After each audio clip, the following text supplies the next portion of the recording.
This is Hot Mic. Hot Mic on the networks of WDAY. Here's Dom Izzo. Welcome back, everybody. Hour 2 on a football Friday, ready to rock and roll. We'll preview Kindred and Central Cast coming up before we say goodbye. One of the games we're televising tonight. Our next guest actually played under the Friday Night Lights not that long ago. Had to give it up, though, because he's going to go play basketball. Division I basketball at that. Mason Klabo joins us. Davies, all-time leading scorer, who earlier this week announced he's going to play hoops at Illinois State. How much do you miss football, though? A lot, especially like right now on a Friday morning where I was just sitting in class with a couple of football guys, and they're like, "Yeah, we're leaving here, and next period." So it's just Fridays are tough. Fridays I wish I was playing. How much did you enjoy it, and did it help with basketball?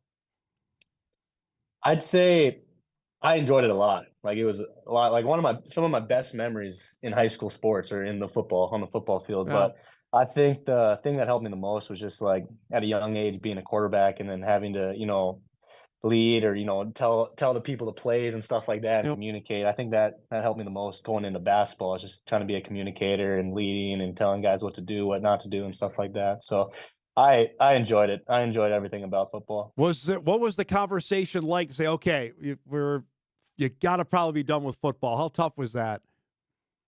It was pretty tough. It was like Wermeyer always texted me, and those guys always text me wondering if I wanted to come back or not. And sometimes I'm like, I should have, but my head was so in this recruiting process this fall and stuff like that. But it was tough. Sometimes I wish I could have played. This has been a long time coming, man. I can remember vividly where I was when I found out you got offered. That was your freshman year of high school. You're now in your senior year of high school. Does this feel like this has gone on forever? Yes and no. Like, your freshman, sophomore year, you can't get contacted by these coaches. So it's just like it feels long, but also it feels kind of short because this summer was big in the contacting and like them calling me. Like this summer for sure was like the most. And so it feels long, but like everyone says high school goes by so quick. So it's been pretty quick as well. When Dave and NDSU offered you during your freshman year, I mean, was that the realization that Division I basketball was on the horizon? Yeah, like it was always a goal, but once you got it confirmed, like you got an offer and a D1 school wants you, it's like another level where it's like, okay, like now you're a Division I basketball player to some of these people's minds. Like you gotta show up and show out every time. So How much did that change? You're in the middle of the season. How much did that change your mentality going forward after that? it changed it quite a bit just from the fact that like there's more pressure on me now. There's Yep. not much people in the state of North Dakota with a Division I offer. So just having, like I said earlier, just bringing it every day. You can't have an off day and have to bring it because you got all that pressure on you to succeed and stuff like that was the only kind of the difference. How did you handle that? I thought pretty well. Yeah. Like a lot of people say, like like it's hard with all that pressure, but I like it. Like it's it keeps you motivated, it keeps you going, keeps you thinking like all these people are watching you and stuff and want you to succeed. So it's a good motivator for sure. I'm glad you brought that up because you have been on the spotlight. I can remember since the 8th grade when you came out to Bismarck playing in the state tournament then. How have you handled that, knowing that you're like a marked guy, that the spotlight is on you? How have you handled that over the last handful of years? I think I've handled it well. It's something as a kid I always wanted to. Like I always, wanted to be in the spotlight and I wanted, my name known and I wanted just to have the pressure to be good. And obviously I have great people around me. My parents have, done a tremendous job parenting me and through this and stuff like that, and coaches too. So it's been a great 4 years now going into my 5th year of varsity basketball, and I've been very blessed, very thankful for it all. So give us the lowdown. You got offered by a ton of schools. Why Illinois State? Why did they win out in your mind? Just the relationship with the coaches. I had obviously the head coach I had a good relationship with, but the assistant Andrew Dockich is kind of my main recruiter who started in May, and he was consistent from the end of May to today. Like we've built great relationships. I've told him more stuff than I've told my friends and stuff like that. So it's just like even with him too, he shared a lot of things to me. So there's a bunch of trust there, and that was the thing. Like when I was coming back on my flight, and I was really thinking, like I didn't watch a movie on my flight. I didn't do anything. I just thought, and I talked. My mom sat next to me, so I talked to her too, and it was just something that I couldn't throw that away. Those relationship I've made with the coaches, and like even in the recruiting process, it really like right away it was basketball, but at the end we never really talked about basketball. It was just about life and it was just about other things. And I really enjoyed that because, in college basketball too, your life is basketball. So just having those guys on your staff that don't 100% always want to just talk about basketball and want to talk about life was kind of a big thing for me too. Full disclosure, I saw you and your dad last Friday at the airport as you were getting ready to leave for Bloomington Normal, and I asked you, "Hey, you getting close?" Did you feel like getting on the plane, like this might be it? Not necessarily, no. Yeah. Me and my parents really stuck by the fact that we wanted to take these 3 official visits in September and made a decision at the end of the month. And like, obviously, I really like those guys and I love the coaching staff. And I was just kind of really wanted the feel of the facilities and the campus and all the players and Yep. stuff like that. But like I said, when I came home, it was just something I don't think I could wait another week. And I don't think it was right for me to go to DePaul and just kind of know that I'm going to Illinois State. So right off that plane that next Monday after school, I decided to tell them that I want to be a Redbird. What was that phone call like? It was it was pretty good. I was kind of I think I told Colin Holt this on the video, but I called Pete, and his son has a son named Maddox who's 12, and I called Pete in and I was like, "Hey, trying to give the phone to Maddox. Like I got to tell him something. I forgot I tried to tell him this and I forgot on the visit and blah blah blah." And then I told Maddox when he got on the phone, I was like, "Hey, I want you to tell your dad that I want to be a Redbird." So then he told them, and they're all screaming and That's stuff and awesome. very excited. So it was a good way to commit. I ask this all the time when we have different commits come on the show. I have to imagine it was like 1,000-pound gorilla off your shoulders when you made that phone call. It was nice, yeah. Yeah. It was good relief. Like a lot of people told me that like in the recruiting process, like it gets stressful, it gets tough at the end. And at the start of it, I was like, there's just no way. Like I really enjoy this. I really like talking to these people. And by the time September hit and it was real and you had to actually make a decision now where you want to go for the next 4 years, Yeah. it got pretty stressful. Did it ever get overwhelming? Like I know you got phone calls coming. I remember visiting with your dad about it. That it was a lot of, and your other coaches as well. There were a lot of, forgive the pun, there were teams coming to the hoop. Did it ever get like, okay, I need a break?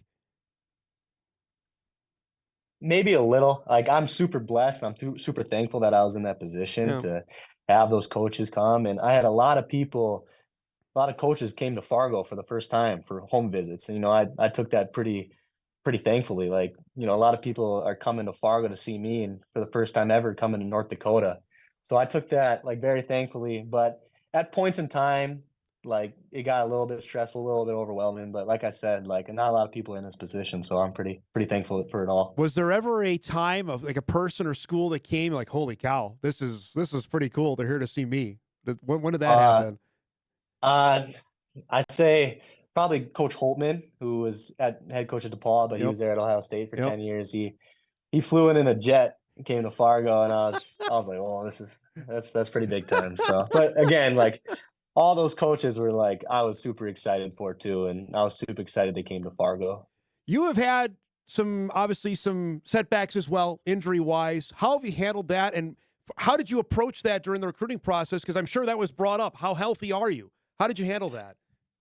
I mean, I just told them the truth, and I like being upfront because that's the way I want it with them too as coaches. I want them to be upfront, so I always came up front with it. And if they asked, I told them. But like I said, and I showed in the spring and the summer that I'm healthy. I'm more healthy than I've ever been. I'm more athletic than I've ever been, and they could see that. So there was no doubt for those coaches at all. But like I said, I like when coaches are up front. So I really wanted to be up front with them Yeah. too if they wanted to know. The injuries, was that more of just a fluke thing? Or is it a basketball deal? How would you equate what's the injuries you've had?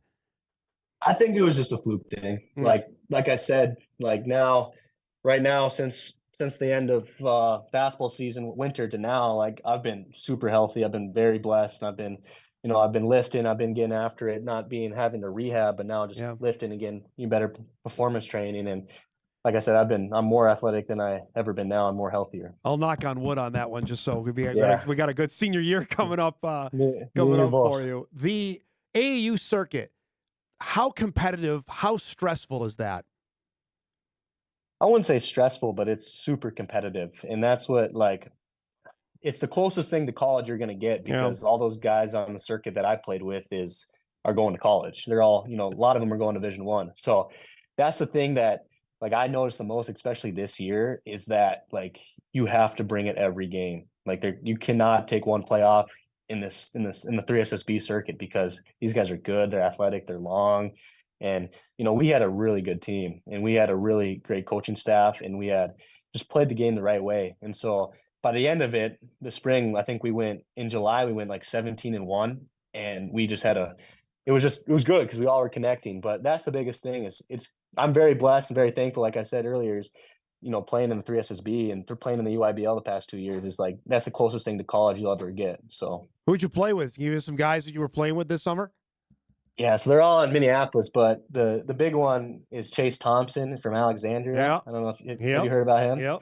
Yeah, so I think he's visiting Clemson either this week or next week. So he got highly recruited after this year, I and he had bet. a really good summer. And he's one heck of a quarterback too at Yes. 6'8". Yeah. He's not a small guy. His older brother's No, playing for the Gophers, so he's a yeah, monster. those guys are a tall family, but just like all of them too. Like even in the UIBL, playing for Howard Poy, I played with some really good guys, Yeah. and like that's the like the good thing about AU is playing against good comp, but the best thing I always think is making friendships and having lifelong friends now that I've met through the Minneapolis area. Is there ever a moment you're looking over and say, "Whoa, there's so and so"? Did you ever see that? Like a coach, like did you have that? So this is a funny story, but my freshman year, the first EYBL game ever, we played the Knight Riders, who were the Boozer twins. Have you heard of Yep. them? Yep. And so they've been the best team in my grade since freshman year. But they got a kid named Dante Allen who is he's getting highly recruited. His dad's Malik Allen. He Yep. played at Villanova. And so I played with him in sixth grade because they used to live in Minneapolis. But anyways, the first game EYBL, I was super excited, right? And we played the best team in the nation, so we're excited. First play of the game, they do a tip and do a double alley-oop dunk, first play. And I look, and John Shire is right underneath the hoop where they dunk. And I was like, "Oh, wow, this is different It's than all North right. Yeah. Dakota." So the Duke coach is sitting watching you play. That's all right. Yeah. Yeah. And so Holy cow. we ended up losing by about 40 or 50 that first game, but it was a good experience.